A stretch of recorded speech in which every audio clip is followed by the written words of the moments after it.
تھی. خیر بڑے لوگ جو بھی کرے اچھا ہی کرے, میں ان کی خلاف نہیں جاؤں گا, مگر کرے وہ. ہاں پوچھے کیا کرے مول صاحب؟ منجے بٹھائے, دیکھو منجے 5 دن کے منجے. کئی لوگ بیٹھے ہوئے یہاں پہ, ہنسو نکو تم لوگ, 5 دن کے منجے بیٹھے. ارے بھائی کیسا بیٹھتے بھائی منجے؟ دولہے کو لے رہے ہیں ہلدی رگڑ رہے ہیں, عورتوں کو لے رہے ہیں ہلدیاں رگڑ رہے ہیں, منہوں کو رگڑ رہے ہیں, پیروں کو رگڑ رہے ہیں, کمر کو رگڑ رہے ہیں. ارے یہ کیا ہے بھائی؟ عجیب و غریب رسم ہے یہ. وہ ہلدی اچھی چیز ہے, ہلدی بری چیز نہیں ہے. کووڈ آیا تو لوگوں کو ہلدی کی اہمیت معلوم ہوگی. ہلدی اچھی چیز ہے, کھائے تو بھی اچھی ہے, رگڑ لیے تو بھی اچھی ہے. رگڑ لیے تو یہ جسم کے اوپر کے جو خارش وغیرہ, یہ جو جسم کی بیماریاں ہیں دور ہوتے, اور ہلدی لگا تو آدمی گورا بھی دکھتا کہتے.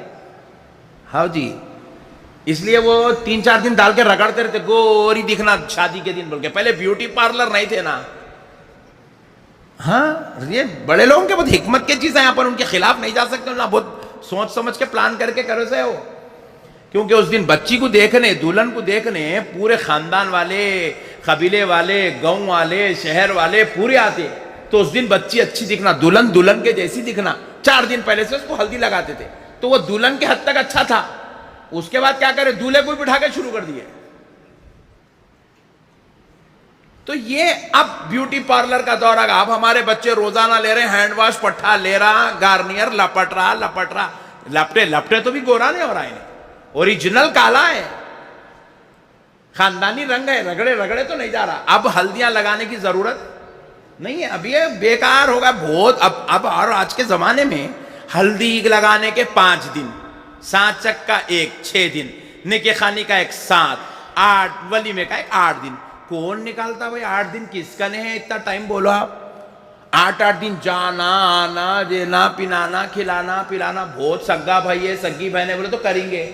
پورا خاندان کہاں سے کریں گے 8 دن لگانا شادی کے واسطے؟ اتنی بیزی لائف جاری, 1 دن بھی اگر نکاح خانی کو نکال دے تو بہت بڑی بات ہے. 2 دن ولیمے کے واسطے نکال دے تو بہت بڑی بات ہے. اچھا بازو والے مولانا لوگ ایک نئی مہم شروع کرے, 1 ہی دن میں نکاح کر دو, ولیمہ کر دو. ارے میں بولا یہ کیا رہے ظلم, بہت ظلم ہے بھئی. ایسا نہیں کرنا, اتنا بھی ٹو مچ نہیں کر دینا. 1 ہی دن میں کر دو, خرچہ کم ہوتا. ارے کیا بات ہے, خرچہ کم ہونا ہے تو کچھ تو بھی دوسرے چیزیں سوچیں گے. 1 ہی دن میں کھاؤ بھی, کھجاؤ بھی, سو جاؤ بھی, اٹھو بھی, بولے تو کیسا ہوتا بھائی؟ ایسا نہیں ہوتا. غلط باتیں ہیں, سو بالکل بیکار باتیں ہیں. یہ شادی کو جو ہے مردہ خانہ بنا دے رہے ہیں لوگ. یہ خوشی کے دن ہے, شادی بولتے خوشی کو, شاد مانی ہے وہ خوشی. تو خوشی آج آئی تو رہنا 1-2 دن ٹکے ہونے, صبح ہوئی شام ختم, جاؤ ہو گیا, جاؤ ولیمہ بھی ہوگا نہیں ہوگا.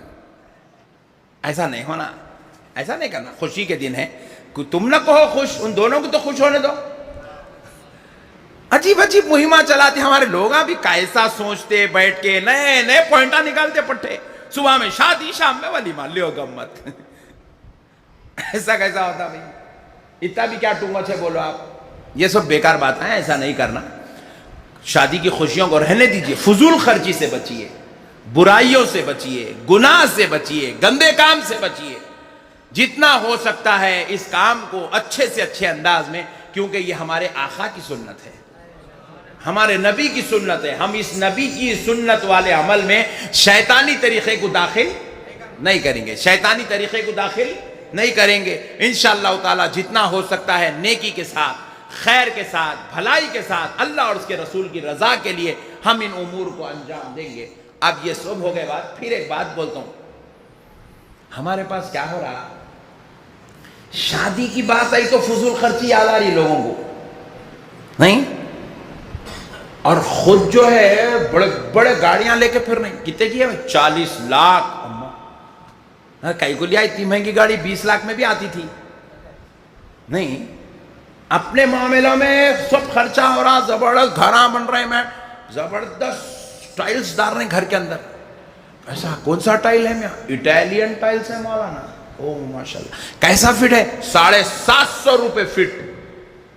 750 روپے فٹ پورے گھر کے اندر ڈالا تو 4 لاکھ روپے کا خالی ٹائل ہوا. خالی 4 لاکھ روپے کا ٹائل ڈال رہا بھائی. پورے گھر کو اس کو دیکھ لیے جا کے تو کم سے کم وہ گھر 4 کروڑ کا ہے. یہاں پہ کسی کو بھی یاد نہیں آ رہا فضول خرچی ہے, یہاں کوئی بھی نہیں بول رہے.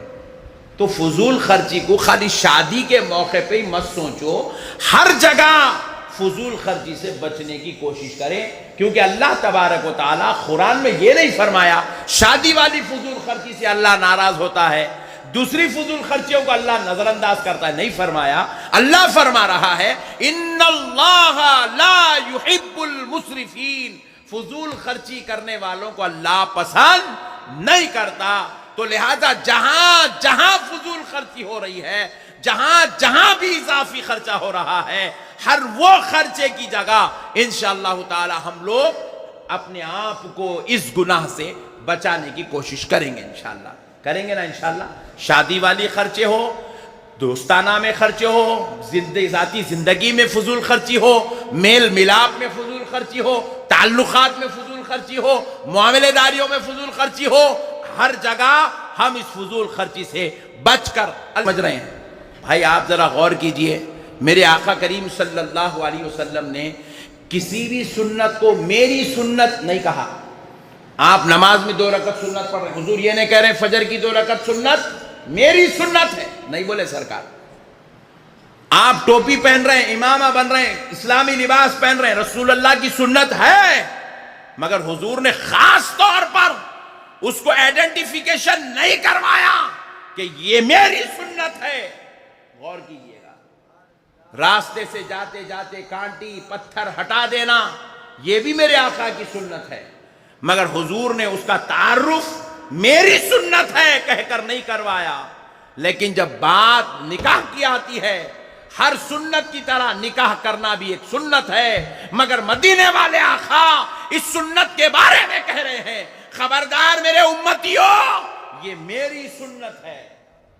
آپ ذرا غور کیجئے گا، النکاح من سنتی، نکاح میری سنت ہے۔ حضور کیوں کہہ رہے ہیں؟ اس لیے یہ کہہ رہے ہیں میری سنت ہے کیونکہ آمنہ کا لال جانتا تھا میری سنت کا مذاق بنایا جائے گا، میری سنت کے ساتھ گھنونی حرکتیں کی جائے گی، میری سنت کو عذاب بنا دیا جائے گا، میری سنت کے نام پہ اختلافات ہوں گے، میری سنت کے نام پہ غریبوں کے گلے گھونٹے جائیں گے، میری سنت کو بیچ میں رکھ کر امیر اپنے شوق کرے گا، رئیس گناہ کرے گا، پیسے والے گندے کام کریں گے۔ اس لیے پیارے مصطفیٰ نے کہا غریبوں تم بھی سن لو، امیروں تم بھی سن لو، ناچنے گانے والوں تم بھی سن لو، فضول خرچی کرنے والوں تم بھی سن لو کہ یہ کسی اور کا عمل نہیں، یہ میری سنت مدینے والے مصطفیٰ کا عمل ہے۔ نعرہ تکبیر، نعرہ رسالت، حضور شان دکن، حضور شان دکن۔ اسی لیے میرے پیارے بھائیوں، ہمیں حق نہیں پہنچتا کہ ہم نبی کے سنت والے عمل میں اپنی شیطانی خواہشات کو اس میں داخل کر دیں، اپنے ہوس کو، اپنے نفس کو اس میں داخل کریں، بلکہ سنت رسول کے مطابق آپ جو ہے نکاح کریں، یعنی کہ اس نکاح میں کوئی ایسی حرکت نہ ہو جس سے اللہ اور اس کا رسول ناراض ہوتا ہو۔ زیادہ سے زیادہ لوگوں کو دعوت دیجئے، آپ کے پورے ملنے جھلنے والوں کو، خاندان والوں کو، قبیلے والوں کو، رشتہ داروں کو، سب کو دعوت دیجئے۔ آپ کی دعوت میں بہت لوگ آنا چاہیے، اچھے سے اچھا کھانا کھلائیے، اچھے سے اچھے گھر میں رشتہ کیجئے، مگر خدا را کوئی ایسا عمل مت کریے جس میں رسول اللہ صلی اللہ علیہ وسلم ناراض ہوتے ہوں، اللہ ناراض ہوتا ہو، جیسے ناچنا، گانا، بجانا، پٹاخے پھوڑنا، اور جو ہے آرکسٹرا کو بلانا، یا پھر جو ہے ناچنے والوں کو، گانے والوں کو دعوت دینا۔ یہاں تو ہمارے پاس شہر میں ہم نے ایسے بھی دیکھا ہے، بعض لوگ اپنی دعوتوں میں، اپنے فنکشنز میں ممبئی سے جو ہے ناچنے والیوں کو، گانے والیوں کو بلا کر اپنی دعوتیں کی تقریب تکمیل کر رہے ہیں۔ خدا را میرے پیارے بھائیوں، ایسا کام مت کریے، یہ اللہ اور اس کے رسول کو ناراض کرنے والا کام ہے۔ ایسی شادیوں پر سے اللہ کی رحمت اٹھ جاتی ہے، اللہ تعالیٰ ایسی شادی کرنے والوں کو پسند نہیں کرتا۔ اور پھر اس کے بعد شادی تو ہو جاتی ہے، لیکن جب اولاد آتی ہے تو وہ اولاد کوئی متقی، پرہیزگار جو ہے نہیں ہوتی۔ دیکھو شادی کا مقصد کیا ہوتا ہے، کیوں کرتے ہیں شادی؟ ہمارے کئی لوگ شادی کر لیے زندگی بھی گزار لیں مگر شادی کا مقصد ہی نہیں معلوم ہے شادی کیوں کرتے ہیں. شادی کا مقصد ہے ایک کامیاب زندگی ہونا، شادی کا مقصد ہے گناہ سے بچنا، شادی کا مقصد ہے اولاد کا ہونا. اگر شادی نہیں کریں گے گناہ ہوگا. کیا گناہ ہوگا؟ زنا عام ہو جائے گا. شادی نہیں کریں گے رسول اللہ صلی اللہ علیہ وسلم کی امت کا سلسلہ آگے نہیں بڑھے گا. اولاد کا ہونا، امت میں اضافہ ہونا، اولاد کا ہونا. پھر اس کے بعد شادی کا تیسرا مقصد ہے کہ انسان کو جو ہے اللہ کی طرف رجوع کرنا، کامیاب زندگی گزارنا.